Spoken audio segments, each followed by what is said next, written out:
오늘은 골절에 대한 얘기를 할 거예요. 골절. 어째서 21세기의 의사 한의사가 골절에 대해서 오진하는 사람들이 그렇게 많은가? 저는 골절 치료 한약을 처방하는 한의사이기 때문에 골절 환자랑 대화를 할 일이 많단 말이죠. 근데 보통은 여기 오셨을 때 외과 욕을 하시는 분들이 많아요.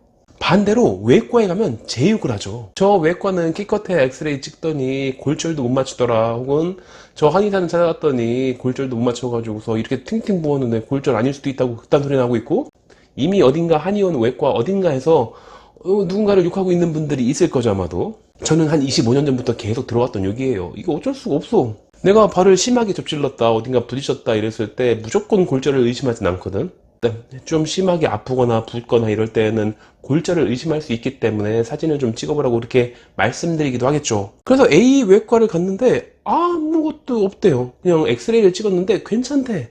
그래서 뼈는 이상이 없나 보다 해가지고서 부목, 깁스를 하고 돌아다니고 있었는데, 근데 아픈 게 심상치가 않아. 그래가지고서 천안 아저씨 한의원에 왔더니 이거 골절일 수도 있으니까 다시 한번 찍어보는 게 어떻냐 이딴 소리 하고 있어가지고서 뭐 그럴 리가 있나, 엑스레이를 찍었는데 괜찮았는데. 그치만 아무래도 좀 심상치가 않아가지고서 A 외과를 다시 가긴 좀 그렇고, 또 옆에 있는 B 외과로 갔단 말이죠. B 외과 가가지고 엑스레이 찍었더니 거기는 골절이래. 여기 보시라고, 여기 금강 있죠? 그래서 금강 뭐 보여줘.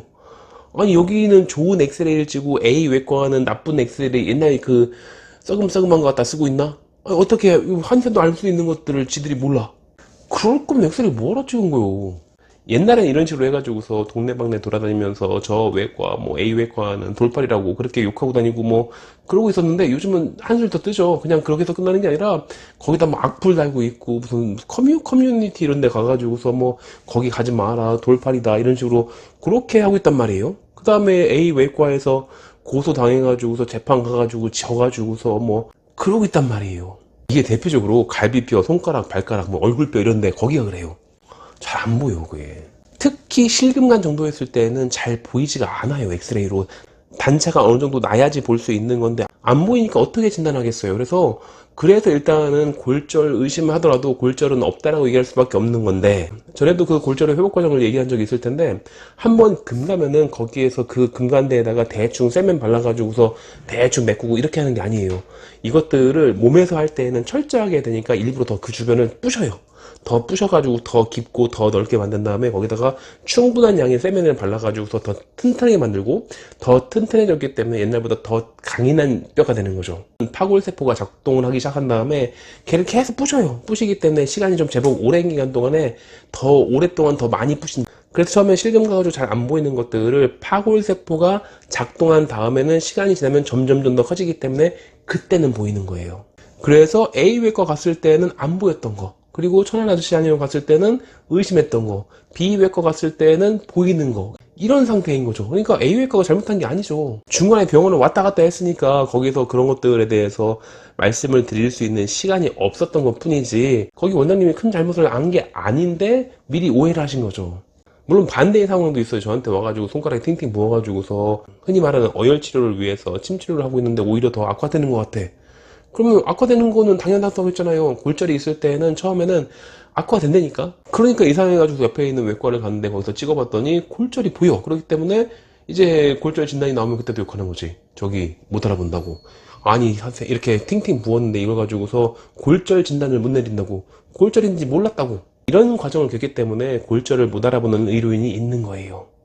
물론 이거를 확실하게 하는 방법이 있어요. CT 찍으면 보여요. CT를 찍으면 여러 군데에서 동시에 하기 때문에 보이는데, 근데 왜 외과에서는 그런 오진의 가능성이 있음에도 불구하고 엑스레이를 찍고 말았냐?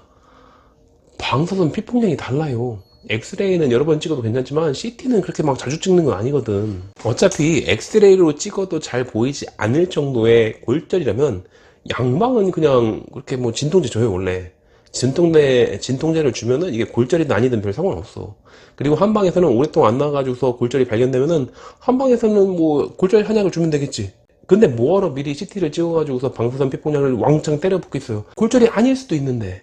또는 그런 것도 있어요. 뼈 안쪽에, 그때 안쪽에 금이 가거나 안쪽을 다쳤을 때는 그때는 CT로도 안 나와요. 그때는 MRI 찍어야 돼.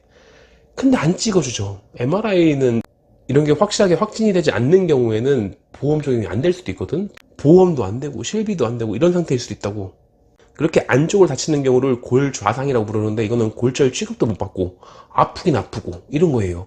근데 아프기만 하다가 이제 저절로 좋아질 수 있으니까 양방에서는 이럴 때 신통제, 한방에서는 그거를 빠르게 하기 위해서 골절하냐, 결국 똑같네. 그렇기 때문에 굳이 그런 과정을 거치지 않는 거예요. 그러니까 어째서 21세기에 의료인들이 그 골절 하나를 못 잡아내고 있느냐? 오진을 하느냐?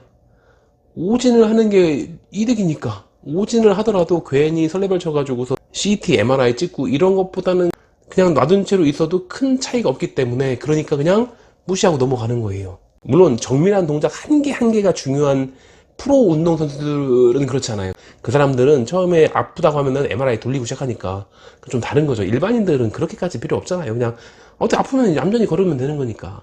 그래서 골절의 오진이 흔하게 있는 거다.